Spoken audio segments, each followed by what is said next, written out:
सुप्रभात। आशा करती हूँ आप सभी बच्चे स्वस्थ और सुरक्षित होंगे। आज हम पर्यावरण अध्ययन की पुस्तक आसपास कक्षा 3 का अध्याय 17 चिट्ठी आई है भाग 2 पढ़ेंगे।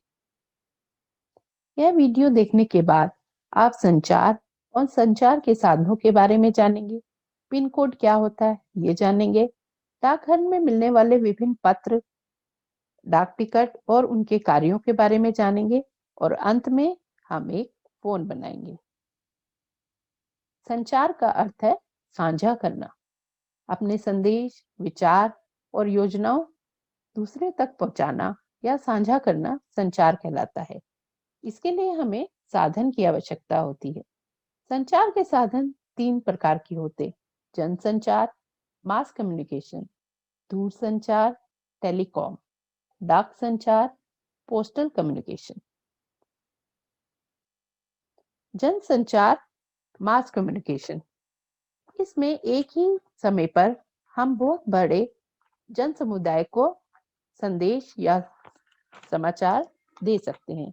इसके लिए अखबार, रेडियो, टीवी, कंप्यूटर या फिल्म के द्वारा संदेश दिया जा सकता है। दूसरा है दूरसंचार या टेलीकॉम। इसमें हम फोन के द्वारा या मोबाइल फोन के द्वारा तुरंत किसी व्यक्ति से बात कर सकते हैं, संदेश दे सकते हैं और उसके विचार भी जान सकते हैं। तीसरा है डाक संचार या पोस्टल कम्युनिकेशन। यह सबसे सस्ता साधन है जिसके द्वारा हम संदेश भेज सकते हैं। इसमें पोस्ट कार्ड, इनलैंड लेटर और एनवलप्स के द्वारा हम संदेश भेज सकते हैं।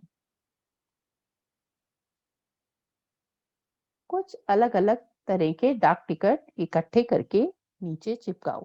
आपने देखा था कि डाक टिकट बहुत तरीके के होते हैं, जिनके अलग-अलग दाम होते हैं और अलग-अलग रंग होते हैं और उन पर अलग-अलग चित्र बने होते हैं। ये कुछ भारत के डाक टिकट हैं, जिनकी अलग-अलग कीमत है, अलग-अलग इनके ऊपर चित्र बने हुए हैं। तो आप भी बहुत सारे डाक टिकट इकट्ठे करो। दिए गए पोस्ट कार्ड पर तुम अपना पता लिखो। तो यहाँ पे पता लिखने का क्या तरीका है बच्चों? सबसे पहले आप यहाँ पर अपना नाम लिखेंगे।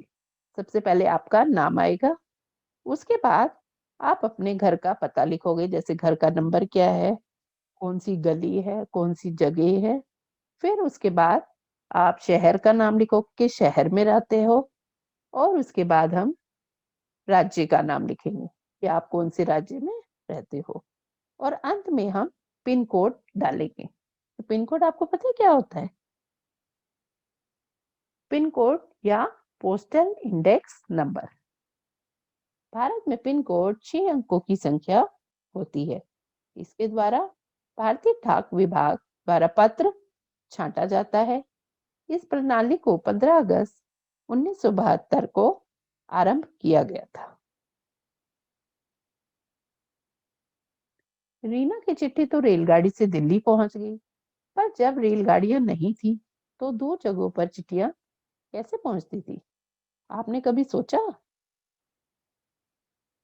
प्राचीन समय में पत्र भेजने के लिए कबूतर का इस्तेमाल किया जाता था या फिर लोग लेके जाते थे। अगर पत्र जल्दी पहुंचाना है तो घुड़सवार द्वारा पत्र पहुंचाया जाता था। अगर स्कूल या घर के पास डाकघर हो तो वहां जाकर देखो कि चिट्ठियां कैसे आती जाती हैं। तो आप जब कोरोना खत्म हो जाएगा तो डाकघर की सैर जरूर करना। वहां क्या क्या चीजें हैं, उनकी क्या कीमत है, ये सब आपने पता करना है। रीना ने जो पोस्ट कार्ड उपयोग किया है, क्या तुम उससे भारत के बाहर अपने दोस्त को संदेश भेज सकते हो? आपने सोचा? डाकघर में अलग-अलग तरीके के पत्र मिलते हैं, जैसे ये पहला पोस्ट कार्ड है, ये सबसे सस्ता है। इसके बाद आता है अंतर्देशीय पत्र, इनलैंड लेटर। इसमें यहाँ पर एड्रेस लिखते हैं जिसको हम लेटर लिखते हैं और इसके पीछे अपना संदेश लिखते हैं। इसके अलावा आप एनवलप में भी पत्र भेज सकते हैं। पत्र लिख के इस एनवेलप के अंदर डाल देते हैं, ऊपर पता लिख देते हैं और स्टैंप लगा देते हैं। इसके अलावा एक ये एयर मेल होता है जिससे कि हम विदेशों में पत्र भेज सकते हैं। इसे एरोग्राम या हवाई पत्र भी कहते हैं। इसके अलावा एक मनी ऑर्डर भी मिलता है पोस्ट ऑफिस में या डाकघर में, जिसके द्वारा हम दूसरों को पैसे भी भेज सकते हैं। डाकघर में अन्य क्या-क्या काम होते हैं? डाकघर में पत्र भेजने के अलावा पार्सल भेजना, मनी ऑर्डर भेजना, रुपए जमा कराना और पैसे जमा कराना और निकालना दोनों ही, और स्पीड पोस्ट का भी काम होता है। जानती हो आपा, आज कक्षा में हमने चिट्ठी के सफर के बारे में सीखा। मैं भी नानी जी को चिट्ठी लिखूंगी। तुम चिट्ठी लिखो, मैं जा रही हूँ उन्हें फोन करने। चलना है तो चलो। ये क्या, रजिया और उसकी आपा चिट्ठी को लेकर क्या बातें कर रहे हैं? रजिया और आपा निकल पड़ी फोन करने गांव की एक दुकान पर। आपा ने फोन का नंबर लगाया। दोनों ने नानी से बातें की, दुकानदार को पैसे दिए और खुशी खुशी घर लौट आई। तुमने फोन कहाँ कहाँ देखा है? अब आप बताओ, आपने फोन कहाँ कहाँ देखा है? आपने फोन घर में देखा होगा, स्कूल में देखा, दुकान पर देखा, ऑफिस में भी देखा होगा, अस्पताल में, टेलीफोन बूथ पर और बहुत सारी जगह पर देखा होगा। तुम फोन पर किस किस से बातें करते हो? आप किससे बातें करते हो? अपने दोस्तों से, सहेलियों से, रिश्तेदारों से, या कभी जरूरत पड़े तो सामान मंगाने के लिए भी हम फोन करते हैं, और अचानक किसी की जरूरत पड़े तब भी हम फोन से जल्दी से संदेश दे देते हैं। तुम्हें चिट्ठी लिखना या फोन करना, दोनों में से क्या ज्यादा पसंद अच्छा लगता है? चिट्ठी लिखने से हमें हमारे लिखने का, लेखन कौशल का विकास होता है, और फोन पर बात करने से हम दूसरों के विचार जल्दी से जान जाते हैं। तो आपको क्या ज्यादा पसंद है, वो आप यहाँ पर लिखें। फोन भी अलग अलग तरह के होते हैं। तुमने जो फोन देखे हैं उनका चित्र बनाओ। आपने बहुत तरीके के फोन देखे होंगे, तो आप यहाँ पे उनका चित्र बनाओ। पहले के समय में इस तरीके के फोन इस्तेमाल होते थे। फिर ये जिसमें उंगली डालकर नंबर घुमाते थे, ऐसे हुए। फिर आजकल तो मोबाइल फोन का रिवाज है। पहले मोबाइल फोन ऐसे आते थे और अब ऐसे आते हैं।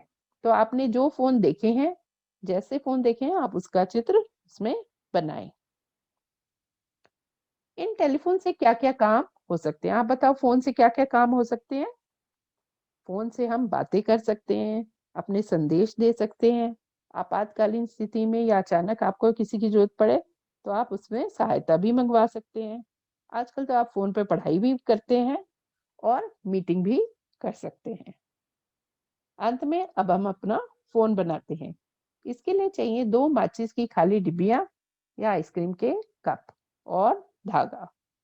दोनों माचिस की डिब्बियों में छेद करो। एक डिब्बी के छेद में से धागा निकालकर गांठ बांध दो। धागे का दूसरा सिरा दूसरी डिब्बी के छेद में से निकालकर गांठ बांध दो। बन गया तुम्हारा अपना फोन। अपने एक दोस्त को फोन का एक सिरा कान में लगाने के लिए कहो और दूसरा तुम अपने मुंह पर रखो। ध्यान रहे कि धागा खिंचा रहे, कहीं छुए ना। शुरू करो अपनी बातें।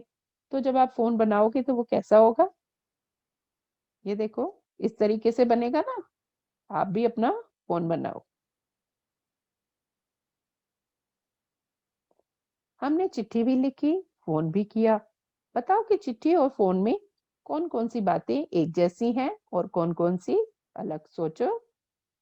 हाँ जी, चिट्ठी और फोन में समानताएं क्या है? दोनों द्वारा संदेश भेजा जा सकता है। दोनों द्वारा दुनिया के किसी कोने में भी आप बैठे हो तो संदेश भेज सकते हो। अंतर क्या है? पत्र में डाकिया अहम भूमिका निभाता है। फोन के लिए हमें इंटरनेट की जरूरत पड़ती है। पत्र पहुंचने में समय लगता है और फोन पर संदेश तुरंत पहुंच जाता है। पत्र में कम कीमत में संदेश पहुंच जाता है, फोन पर अधिक रुपए खर्च होते हैं। तो ये अंतर है। यदि डाकघर ना हो तो संदेश पहुंचाने के और कौन-कौन से तरीके हैं? अगर आपके पास संदेश भेजना है आपको तो आप कैसे भेजोगे? आजकल जो तरीके आए हैं, ईमेल के द्वारा भेज सकते हैं, व्हाट्सएप पर भेज सकते हैं और वीडियो कॉन्फ्रेंस कर सकते हैं, वीडियो कॉल भी कर सकते हैं। ठीक है? इसके साथ ही हमारा पाठ यहीं पर समाप्त होता है। आपने यह वीडियो बड़े ध्यान से देखी होगी। तो आप जहाँ रहते हैं, वहाँ का पिन कोड क्या है? पता लगाओ। डाकघर में पत्र भेजने के अलावा क्या-क्या काम होते हैं? ये सब जानो। तो मिलते हैं आपसे अगली वीडियो में। Stay home, stay healthy. Bye bye.